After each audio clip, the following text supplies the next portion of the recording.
Hello everyone, hope you're doing well. Today we are back looking at the suggestions passed to developers, and after having a look at the majority of the stuff, now it's time to have a look at the mechanics section, or at least what I call the mechanics section. It's more like miscellaneous, if anything else. You know, maps, missions, decorators, all of that wonderful stuff, all in one big pot. So, let's get started. The first one is from DCTPBpen.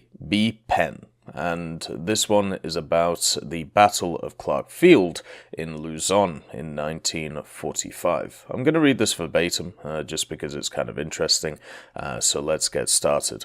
The Battle of Luzon pitted the Americans against Japan's 2nd Tank Division, and produced perhaps the most numerous armoured confrontations of the Pacific War.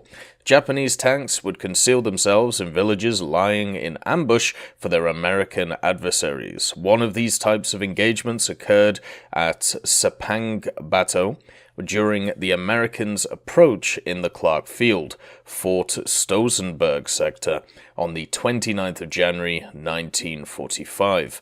Moving in were elements of the 3rd Battalion, 129th Infantry Regiment, 37th Infantry Division, supported by M4A2s from a platoon of Company D, 754th Tank Battalion. Additionally, they were supported by M18 GMCs of 1st Platoon, Company A, 637th Tank Destroyer Battalion, and 2nd and 3rd Platoon supported the 129th Infantry Regiment elsewhere in the Clark Field, Fort Stolzenberg sector. Also present in the area were M7 HMCs from the Cannon Company of the 129th Infantry Regiment. Opposing them in the Clark Field, Fort Stolzenberg sector, were mixed forces known as the Kembu Group under commanding General Rikichi Tsukada. Armoured forces consisted of 8 Type 97 Chi-Hakai medium tanks of the Iwashita Independent Tank Company, commanded by Captain Iwashita, and 2 Type 4 Horo self-propelled guns of the Sumi Independent Self-Propelled Gun Company, commanded by Captain Fumuo Sumi, which were attached to the 2nd Mobile Infantry Regiment of the 2nd Tank Division. 6 tanks of the tank company were hidden in the village, while the SP Gun Company supported them from positions near runway number 4 of Clark Field. Sapangbato, lightly defended, was quickly overcome.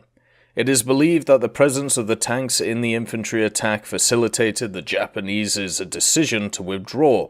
One tank of Company D, 754th Tank Battalion, was slightly damaged, but otherwise operational, by automatic fire, believed to have come from a Type 98 20mm AA gun, which was later found in the vicinity. After occupying the village with ease, the executive officer of the 754th Tank Battalion requested permission of the 129th Regimental commander to shell various houses therein where he believed enemy forces were hiding, but was denied. This would be a mistake. The force moved through the village, only for the tank platoon to realize it was running low on fuel and also ammunition, and began to withdraw to its headquarters approximately 5 miles out. 2 M7 HMCs from the 129th Cannon Company moved in to cover their retreat, while another platoon from Company D, held in reserve, made its way to the front.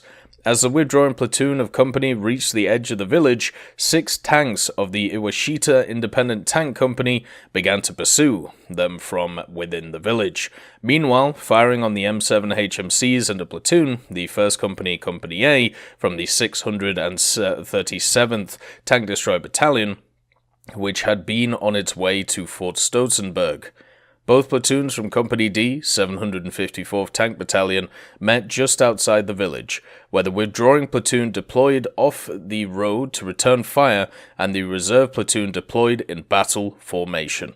The Japanese tanks succeeded in destroying 1 M7 HMC and 1 M18 GMC, another being lost to mortar fire, before losing 4 of their tanks to the reserve platoon of Company D, 754th Tank Battalion. The other 2 withdrew, and with the rest of their tanks were encountered as static defenses on the hills of Mount Pinatubo, where they were subsequently destroyed. it is reported that one of the Type 4 Horo SPGs was destroyed by its crew, while the other had been set afire by HMGs and abandoned. So, do you see the problem with this idea? It doesn't actually describe at all what anything looks like. It doesn't even talk about, the general landscape. Pretty much you're just left to the pictures. It would have been nice if in these descriptions nowadays, people actually put a little bit of a description of the area instead of the battle that took place, because in War Thunder, that's what actually matters, not, the description and what it would look like, and not the actual battle. The next one is another map suggestion, and this is from Wi-Fi Gord, and it is for the Panjshir Valley. Basically, the Panjshir Valley, which Panjshir meaning 5 lions, it's the graveyard of thousands of Soviet tanks. The valley sits just north of the capital Kabul, pointing straight down at the city like an arrow. Whoever has control of the Panjshir will have free reign to attack the capital, and many battles were fought here in the 1980s between the Soviet Red Army and the US-backed Mujahideen. The valley floor is bisected by the river Panjshir. The valley floor is also quite wide and has plenty of room for tanks, and indeed the Soviets attempted to take the valley numerous times. These battles were usually fought by Soviet tanks and infantry against irregular Northern Alliance infantry equipped with anti-tank weapons, but no actual tanks. The area never saw any actual tank battles of the tank versus tank variety, however neither has many of the different maps in the game, so therefore why not have this historical area to be able to set up. He's also put in a little bit of how it would actually work. So the layout will feature 4 cap zones.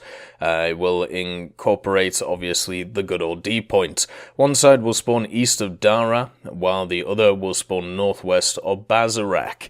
The A point will be in Hutul, B point in Rukka, and C point in Hissa Awal, and the D point in Parian. The valley is not steep until you get north of Parian, so therefore it's a gentle slope with plenty of room to maneuver.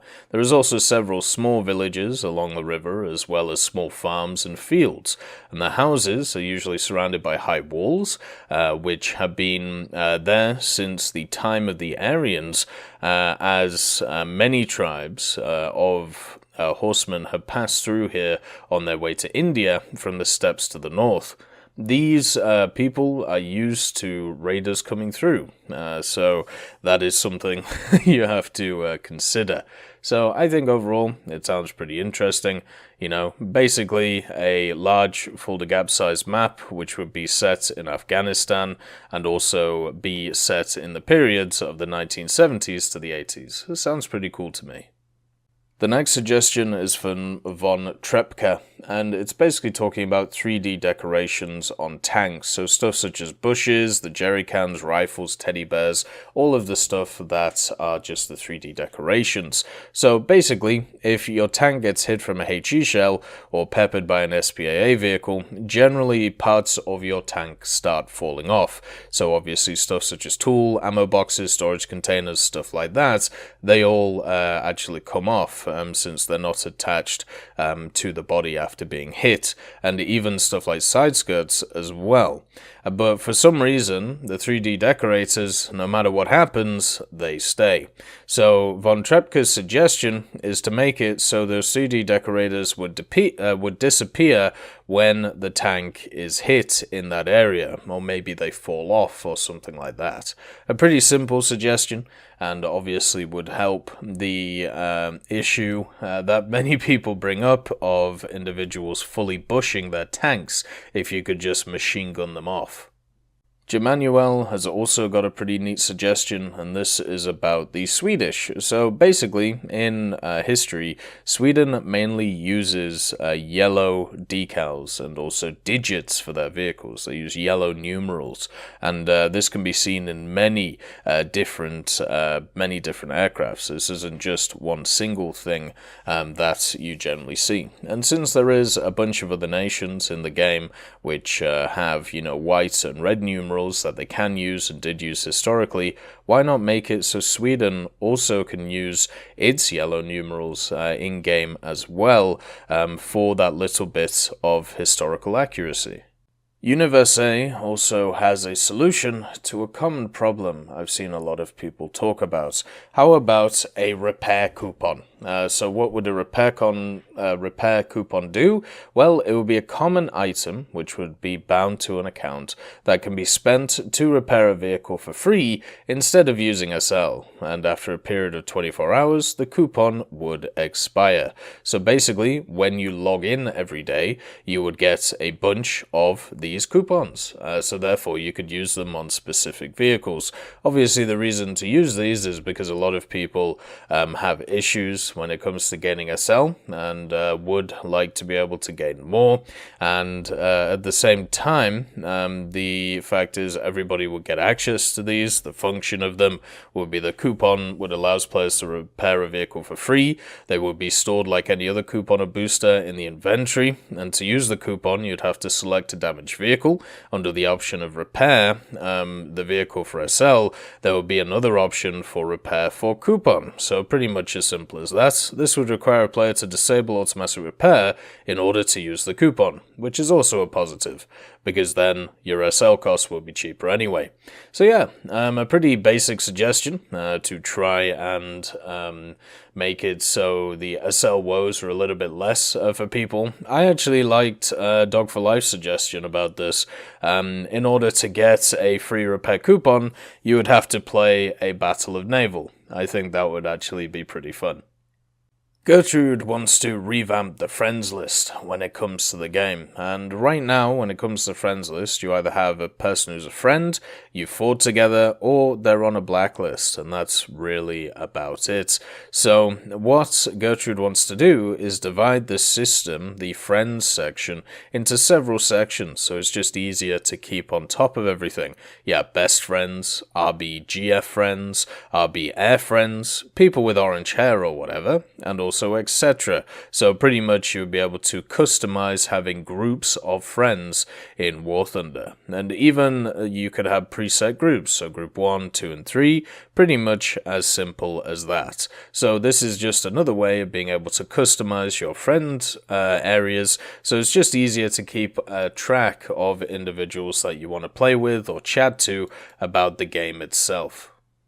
Corporal Hartman would like an in-game chat translation system, so therefore you would be able to communicate better with your teammates. Obviously, with War Thunder being a completely international game, it would be nice to have some kind of translation systems in it, so therefore you would be able to communicate. It's pretty much as simple as that. Barnock wants to fix the barrel behavior in close proximity to objects, which I'm sure is something a lot of us are familiar with if you've played a lot of ground forces when it comes to War Thunder. So currently, the way in War Thunder it works is a ray is traced between the camera location and whatever is in the middle of where you're looking for. Then the gun takes the necessary angle to look at the same spot. That works fine for long and medium range, but if something is very close, it starts getting weird. So it will start pointing upwards, or it just won't line up with the where you're basically looking anyway. So he has two solutions. The first one is the projection. So the gun takes the same angle of your camera. So instead of aiming at the same point you're looking for, it will aim at the point which the distance to the point you're looking is the same as the distance between the camera and your gun, or the proportional setup. So with some range constraint, aim will operate like it does currently when the camera is looking at something far, projection like when it's looking close, and work in a proportional way for anything in between. So pretty much just trying to line up where you're able to look at, and also line up the camera with the actual gun itself. Silent Hunter 99 has some suggestions when it comes to the improvements of the mechanics for the commander, especially for the range-finding side of things for ground forces. One thing must be noted, one of these has actually already been implemented, the first one, so the commander should be able to range-find with its binoculars. Well, that's already implemented, but remember, this post was made in 2017, so, you know, there's going to be things which are already suggested, which are put into the game. The second suggestion, though, would be a nerf to the gunner's range-finding section. So basically, the gunner shouldn't be able to calculate the exact length of targets. Instead of that, they should calculate an approximate value to the target. Let's say we have an enemy tank at a range of 522 meters.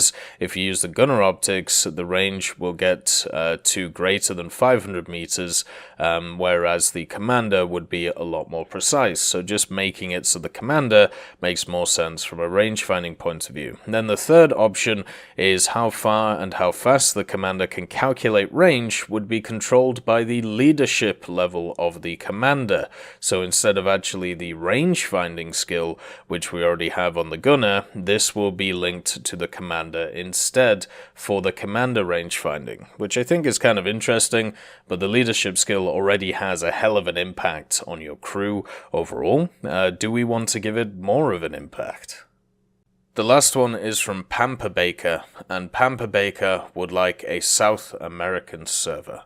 Basically because the South American player base doesn't really have a nice server to be able to play on. So basically you have the US server, which, you know, is the one which is closest to them, but as of late the US server has been quite unstable. It was actually better yesterday for me personally, and hopefully it does, you know, improve in that sense. So what Pampa would like is a local server which would have better coverage in South America. Brazil could be a good region selection, according to Pampa. It would have better coverage and distribution of available servers for the best option to make more fair gameplay and also less angry players from South America. Good old Corralho. But anyway, that is the end of the past the developers stuff, the suggestions. Overall, this was a very good month, I think. It would have been nice to have a little bit more for naval, but everything else has been great. So I hope you all enjoyed this video. Have a wonderful day, and I'll see you next time. I'd just like to thank Teddy, John Ryman, Universe, Conte Baraka, Trigger Hippie, Eugens Terry, Ambrosius McClellan, Daniel Stanton, Martinez, B. Young, Hosest Kishot, Hans, Bareen, and Samuel Schlick for supporting the channel.